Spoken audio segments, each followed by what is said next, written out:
Vamos, amigos, con otra mesa de investigación, de diálogo, Contralínea Sin Censura TV. Ya está en nuestros estudios el admirado y respetado Sósimo Camacho, corresponsal de la revista Contralínea. Querido Sósimo, gracias por acompañarnos y bueno, para hablar de lo que está pasando en la política en estos momentos. Un Marcelo Ebrard que pues parece romper con Morena y parece coquetear con Movimiento Ciudadano y esta oposición. ¿Cómo te va? Buenas noches. Buenas noches, Vicente. Saludo a la audiencia, saludo al equipo, a todos. Es un gusto, como siempre, estar contigo esta noche. En efecto, pues Marcelo Ebrard parece que ya se subió en el tren de la colisión y que no habrá manera, parece ser bueno, pues de que quede dentro todavía de este proyecto de Morena, PT y Verde Ecologista. En realidad, Marcelo Ebrard, pues ya parece que ha quemado sus naves, todo lo parece indicar, ha dicho o ha dado declaraciones en los medios de comunicación ya en los que no tiene lugar en Morena, no se ve prácticamente entonces en Morena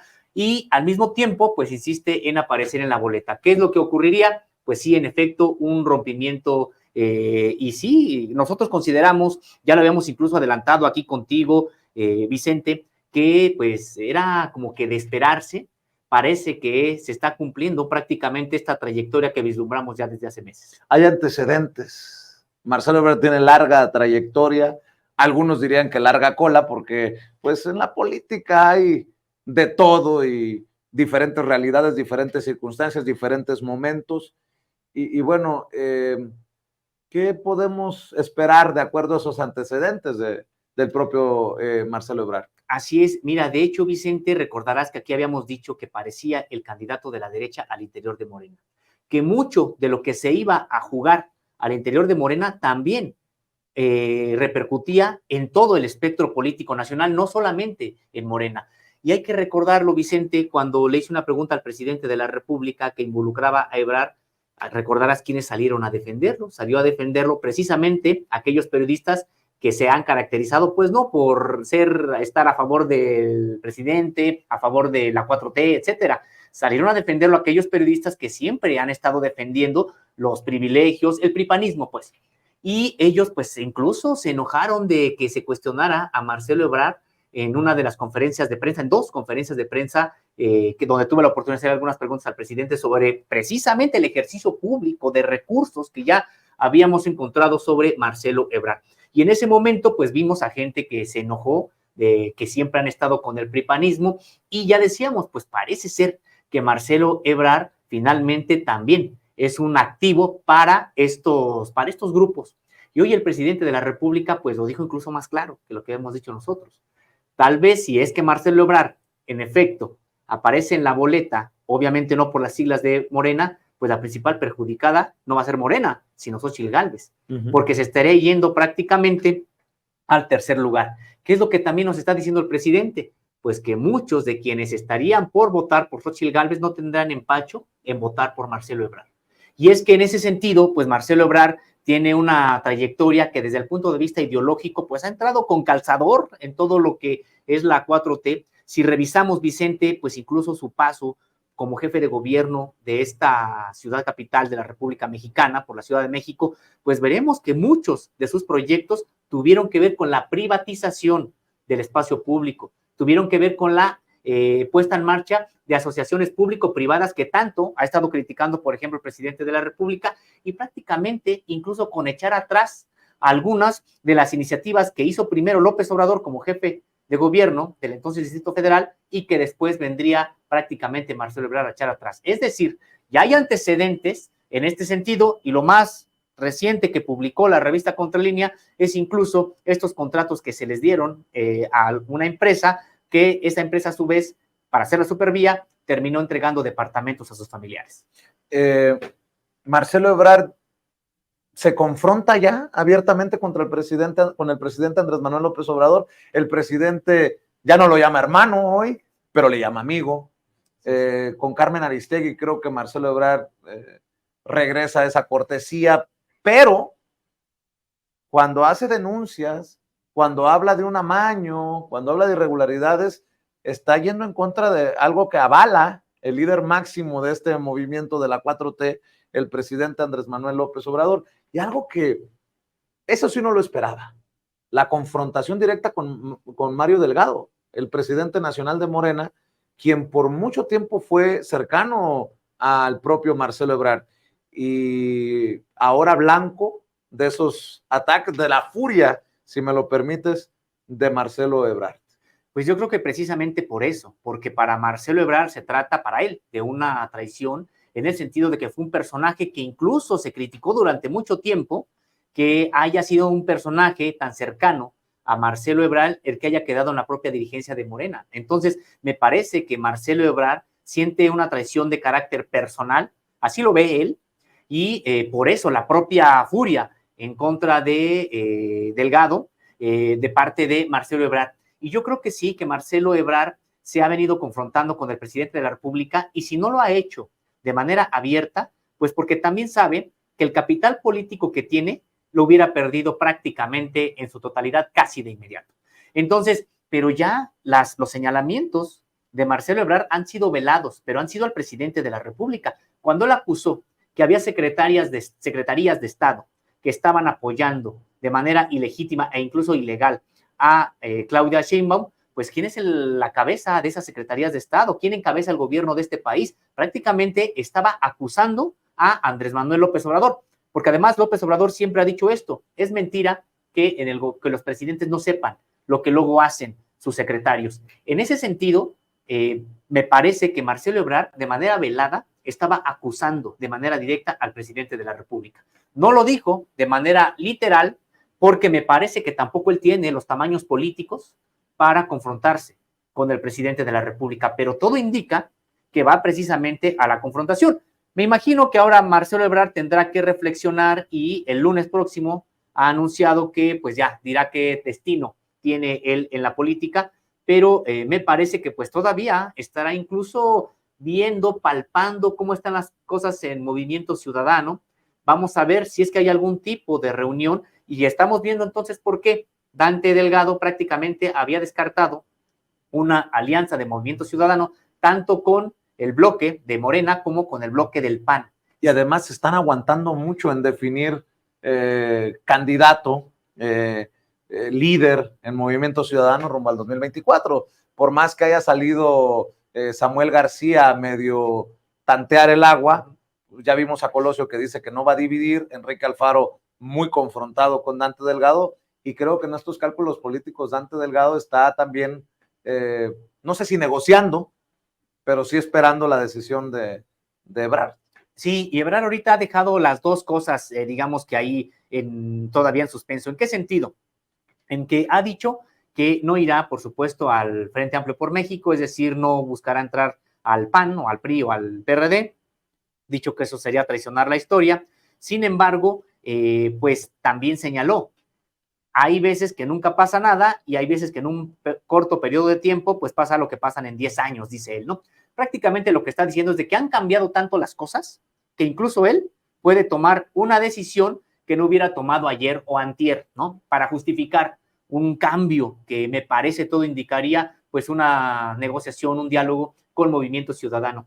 Y en ese sentido, fíjate, mi percepción, Vicente, creo que hasta le va bien a Morena, porque en efecto, pienso que no dividirá el voto de Morena, dividiría el voto de la derecha, en el caso de Marcelo Ebrard, porque siempre lo han visto, como decíamos, como tuvieron un pie en Morena desde mi punto de vista con Marcelo Ebrard ahí.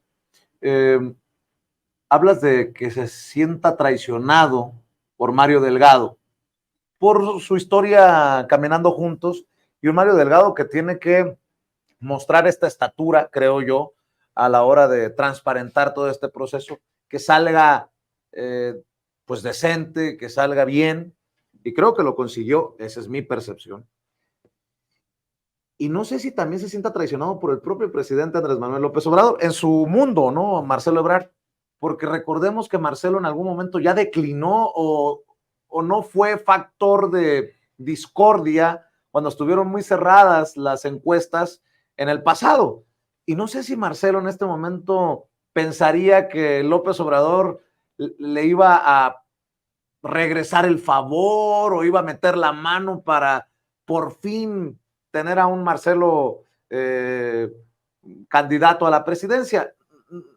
existe la posibilidad también de que haya un amargo sabor en Marcelo Ebrard por esto, aunque el presidente ya había dicho que no iba a meter la mano y que no iba a haber dedazo.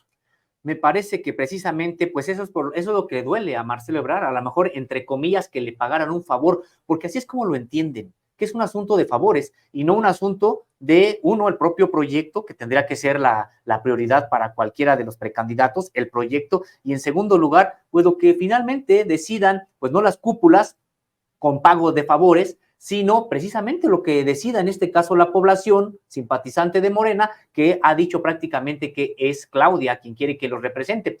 Me parece también, Vicente, que en este caso sí siento que se equivoca además Marcelo Ebrard, porque aquella vez cuando él dicen que se hizo a un lado, pues hay que recordar también que ya López Obrador era un fenómeno importante, que por supuesto no tenía después todavía la gran capacidad de convocatoria que acumuló por la coherencia de estar en la oposición, el cansancio de tantos años de injusticias, etcétera, pero ya era un personaje que me parece que tampoco ahí Marcelo Ebrard en realidad tenía algún tipo de oportunidad. Y recordar también algo, pues entre comillas se hizo a un lado, pero también lo que vino para la Ciudad de México después de que se fuera Andrés Manuel López Obrador, pues fue echar atrás incluso algunos de los proyectos de López Obrador en la Ciudad de México, fue incluso terminar prácticamente reuniéndose con Felipe Calderón, recordarlo también cuando había una presidencia legítima que había impulsado Andrés Manuel López Obrador en ese momento y que, bueno, pues como que pintó su raya también ahí Marcelo Ebrard. De hecho, hubo un distanciamiento que prácticamente se rompe ese distanciamiento, vuelven a ser cercanos una vez que gana Andrés Manuel López Obrador y regresa Marcelo Ebrard al país. Hay que recordar que incluso ni siquiera estaba él propuesto para el gabinete. Hay que recordar que Andrés Manuel López Obrador había pensado en un académico importante en materia de las relaciones exteriores y las relaciones internacionales, y no era precisamente Marcelo Ebrard. Y en todo este equilibrio para asumir que pudo armar Andrés Manuel López Obrador, pues de eso se incluye también al propio Ebrard, pero no necesariamente porque, como se ha tratado de, desde el punto de vista de Marcelo, de señalar que han sido 20 años de luchar de manera junta, codo con codo, pues no es cierto. Sí hubo un momento, pero también hubo un momento claro de distanciamiento. De hecho, el presidente de la República ha criticado, por ejemplo, en la conferencia de prensa matutina, los segundos pisos que se cobran. Una vez dijo el presidente: yo cuando estuve como jefe de gobierno dejé segundos pisos que además son gratis para toda la población. Quienes vinieron después los construyeron y ahora se cobran. Obviamente no dijo nombres, pero prácticamente fue Marcelo Ebrard. Claro. Y así hay otros asuntos que podemos señalar. Creo que es interesante todo este proceso interno, porque como ha habido tanto jaloneo, tanto incluso ataque entre compañeros, entre miembros del movimiento, incluso contra periodistas, lo has visto, lo has palpado. Sí, claro. Pero sería interesante analizar a los personajes como seres humanos, como políticos, como personajes que no son ni ángeles ni demonios, ¿no? Ni la mismísima Claudia Sheinbaum, que tendrá sus claroscuros también. Pero me llama mucho la atención cómo hay personas que quieren un proceso perfecto, quieren un candidato o una candidata perfecta. Y si no en su momento se apoyaba a la que era, con la que yo simpatizaba, voy con todo contra estos personajes. Y creo que es una oportunidad también histórica de entender esto de lo que habla el presidente, un movimiento y no puestos o no cargos, sino encargos. En fin, son muchas cosas, porque esos que criticaban o atacaban a Adán Augusto López Hernández van a tener que asumir también pues todo lo que se dijo cuando Claudia Sheinbaum distribuya los factores rumbo al 2024. Tendrán que jugar un papel protagónico Adán Augusto López Hernández, Gerardo Fernández Noroña, el propio Ricardo Monreal en su momento confrontado con Claudia Sheinbaum y el Güero Velasco.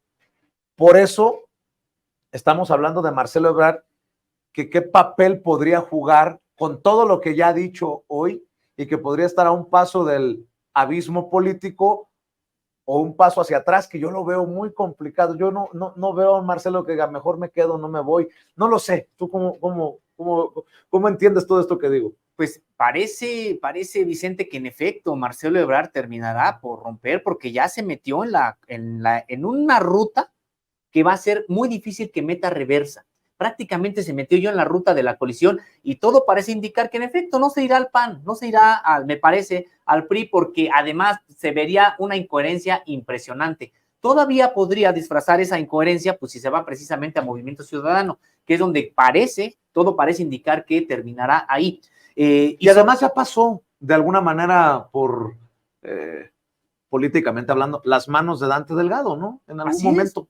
Pues hay que recordar que precisamente podríamos decir que la rama principal de Movimiento Ciudadano pues fue el Centro Democrático, donde estaba Marcelo Ebrard. Es decir, es que habría que ver, Vicente, que desde el punto de vista incluso ideológico, por eso decíamos desde el punto de vista ideológico, en realidad Marcelo Ebrard pues parece que tiene más afinidades con Movimiento Ciudadano que en realidad incluso con Morena.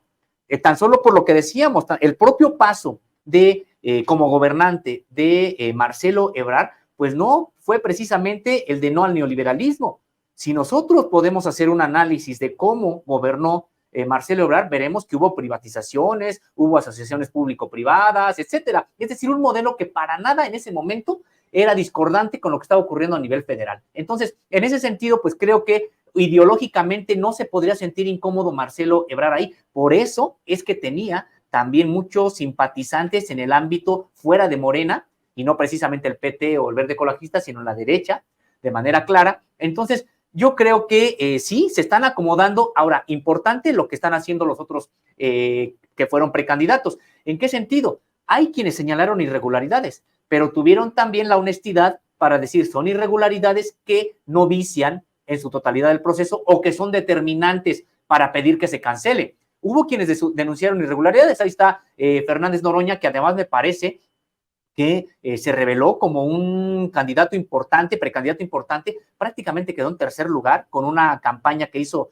a ras de tierra, con pocos recursos, etcétera, y que bueno, pues ahí está. Y que no obstante que él señaló que también había irregularidades, también tuvo la capacidad de reconocer honestamente que esas irregularidades no significaban algo real para el proceso. Para mí resulta fascinante el caso de Ricardo Monreal.